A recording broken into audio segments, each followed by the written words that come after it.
샬롬, 충만하신 하나님의 사랑이 오늘 여러분에게도 충만히 넘쳐나시기를 주님의 이름으로 축원합니다.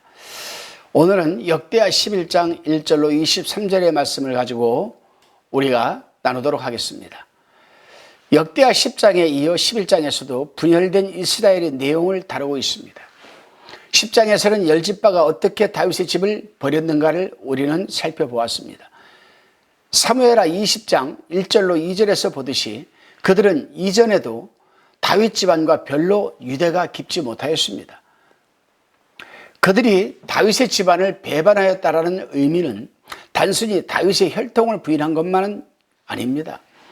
그들은 자신들을 이끄는 하나님을 저버린 것이라고 할 수가 있습니다. 스스로 유익을 위하여 그들이 속한 공동체의 번영을 위하여 하나님에게서 그들은 등을 돌린 것입니다. 그러나 우리가 역사를 통하여 볼 수 있듯이 그들은 번영의 길로 들어서는 것처럼 보였지만은 가장 처참한 인생의 항로로 출발하는 시작점이 되었다는 사실입니다. 아마도 북이스라엘은 다윗의 집안에서 나와 새로운 마음으로 새로운 시대를 기대했을지도 모릅니다. 그들은 아마도 자 이제 우리 번영을 한번 꿈꿔보자, 새로운 시대를 만들어보자라고 두 손을 불끈 쥐었을지도 모릅니다. 그러나 그들의 선택은 자기들의 공동 이익을 약화시키고 결국 이스라엘은 영광의 절정에서 끊임없이 밑으로 추락하게 됩니다. 그들은 다윗의 집을 버렸고 하나님의 집도 버렸습니다. 그렇습니다, 여러분. 우리는 교회라는 공동체 속에서 이처럼 자신의 소견에 좋은 대로 행동할 때가 종종 있습니다. 때로는 그것이 공동체의 이익을 위한다는 그럴듯한 포장지로 덮어 자신의 소견을 합리화시키려고도 합니다. 그러나 그것이 보기에 좋아 보인다 할지라도 결국 하나님의 뜻이 아닌 모습들은 궁극적으로 자신을 파괴하고 공동체의 분열을 가져오며 파멸을 가져오는 모습이 된다는 사실입니다. 르호보암이 먼저 하나님께 등을 돌렸습니다. 북이스라엘 공동체 역시 여로보암을 앞세워서 하나님을 외면하였습니다. 르호보암은 자신의 명예를 되찾기 위하여 용맹한 용사처럼 보이고 이스라엘의 반역자들을 진압하려고 합니다. 여기서 우리 본문 1절로 3절의 말씀을 한번 봉독해 봅니다. 르호보암이 예루살렘에 이르러 유다와 베냐민 족속을 모으니 택한 용사가 18만이라.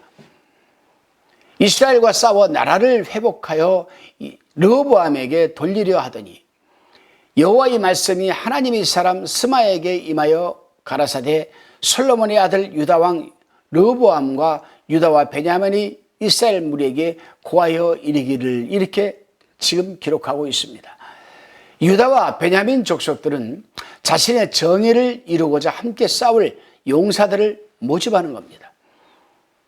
그들의 정의는 하나님의 정의를 앞세운 것이 아닌 르호보암의 권리를 되찾는 데 있었습니다.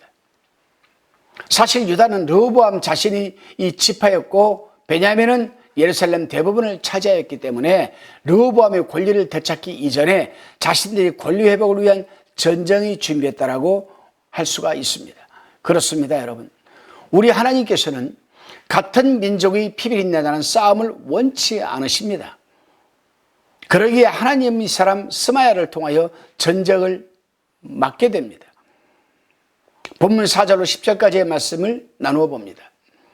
르호보암과 유다와 베냐민 족속들은 하나님의 명령에 순종합니다. 이미 솔로몬의 악행으로 이스라엘은 분열된 운명에 있었고 이것은 하나님의 뜻이었습니다. 그들은 하나님의 뜻을 거역하여 전쟁을 일으키는 행동이 매우 위험하며 자신들의 명예를 회복하기는커녕 더 큰 화를 불러올 것을 알고 있었습니다. 이제 르호보암이 해야 할 일은 북이스라엘 형제들로부터 공격을 받지 않도록 자신들의 성읍을 지키기 위하여 성벽을 쌓는 일이었습니다. 본문 11절로 해서 12절 말씀입니다. 르호보암이 이 모든 성읍을 더욱 견고하고 하게 하고 장관을 그 가운데 두고 양식과 기름과 포도주를 저축하고 각 성읍에 방패와 창을 두고 심히 강하게 하니라. 유다와 베냐민이 르호보암에게 속하였더라. 이렇게 증거하고 있습니다. 솔로몬 평화의 시대에는 이처럼 성읍을 요새화할 필요가 없었습니다. 화려한 통치 시대는 이제 끝이 났고 새로운 위기 시대를 맞아 그들은 자신들이 상황에 따라서 이를 극복하여야만 했습니다. 북이스라엘의 제사장들과 레위인들은 혼돈의 시대를 피하여 남유다로 이제 피신을 합니다. 북이스라엘 왕이 된 여로보암은 하나님이 제사장들을 위협하였고 이방 사제들을 앞세워서 하나님 대신 두 송아지의 우상들을 섬겼기 때문입니다.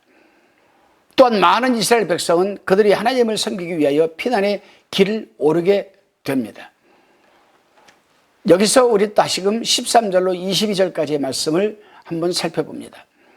르호보암은 자신이 왕이 되었을 때 아버지 솔로몬보다 더 큰 위대한 업적을 남기려고 하였을 것입니다. 그러나 그는 솔로몬 신하들의 충고를 따르지 않았고 친구들의 의견을 선택하기에 크나큰 희생을 치러야 했습니다. 비록 르호보암은 잘못된 선택으로 실수를 저지르지만 하나님께서는 그의 실패의 연약함을 통해서 자신의 뜻을 세우십니다. 그리고 르호보암이 하나님께 대한 한 번의 순종은 그의 나라를 회복시키시고 강성하게 하시며 또한 많은 자녀를 허락하여서 복을 내려주셨습니다. 본문 23절 말씀입니다. 르호보암이 지혜롭게 행하여 그 모든 아들을 유다와 베냐민이 온 땅 모든 견고한 성읍에 흩어 살게 하고 양식을 후히 주고 아내를 많이 구하여 주었더라. 하나님은 남유다의 백성을 버리지 않으셨습니다. 르호보암은 비록 처음에는 잘못된 판단을 내려서 희생을 치렀지만은 그 뒤로 이를 교훈 삼아서 하나님께 순종함으로 지혜로운 왕으로 평가가 됩니다. 그렇습니다, 여러분. 이처럼 우리 또한 실수와 잘못된 판단으로 인생에 쓴 경험을 통해 얻은 이 경험들은 훗날 하나님께서 헛되이 내버려 두지 않으시고 더욱 귀하게 사용하신다는 사실입니다. 이러한 부분을 우리는 신약 성경에서 사도 바울을 우리는 들어볼 수가 있습니다. 사도 바울이 얼마나 많은 실수를 했습니까? 그가 신학적 지식이 없었습니까? 율법적 지식이 없었습니까? 영성이 없었습니까? 그럼에도 불구하고 그는 핍박자요, 포행자요, 죄인 중에 괴수라고 고백할 정도로 많은 실수를 하였습니다. 그렇지만 하나님께서는 그가 회개를 하자 그를 들어서 그가 저질렀던 많은 죄악들을, 이 허물들을 하나님께서는 십자가 아래 내려두게 하시고 그가 가지고 있는 이 성품과 배운 지식과 지혜와 학식과 경험한 삶의 이 모든 토대를 통해서 하나님은 일꾼으로 크게 들어 쓰십니다. 그 결과물이 오늘날 우리에게 주어진 열세권의 바울 서신이 아니겠습니까? 그렇습니다, 여러분. 하나님과 동행하는 삶은 그 어느 것 하나 헛된 것이 없습니다. 실수는 경험이 되어 교훈이 되고 실수의 과정을 통해 우리는 주님의 뜻에 순종하게 될 수 있는 것입니다. 그렇습니다, 여러분. 교회에서도 기도하고 또 기도하고 선택하여 세운 직분자들이 르호보암과 같은 사람일 수도 있습니다. 르호보암과 같은 인물일 수도 있습니다. 그러나 중요한 것은 어느 시대든지 하나님의 말씀에 순종하는 그의 백성은 주님께서 친히 돌보아 주시고 그렇지 않은 백성에게는 뼈아픈 상황이 전개된다는 사실을 우리는 잊지 말아야 할 것입니다. 하나님을 따르는 삶은 아무리 화려하게 보이고 새롭게 보일지라도 북이스라엘의 모습처럼 멸망의 길로 들어서게 됩니다. 그러나 비록 실수하는 우리 인생이라 할지라도 철저히 회개하고 다시금 순종하며 겸손해질 때 주님은 우리의 길을 헛되지 않은 인생을 살도록 인도하여 주신 줄로 믿으시기를 바랍니다. 기도하시겠습니다. 주님, 우리는 참으로 실수할 때가 많고 또한 옳다고 생각한 선택의 길에서 잘못된 길로 향할 때가 종종 있습니다. 그럼에도 우리와 영원히 함께 하시는 임마누엘 하나님께 그저 감사드릴 뿐입니다. 주님, 우리의 삶이 화려하고 아름답게 보이지 않을지라도 묵묵히 주님의 길 순종하며 걷게 하옵소서. 우리의 인생길 더 단단히 굳어져 흔들림 없는 믿음의 행보를 향하게 하옵소서. 믿사옵고 감사드리오며 예수님의 이름으로 기도드리옵나이다. 아멘.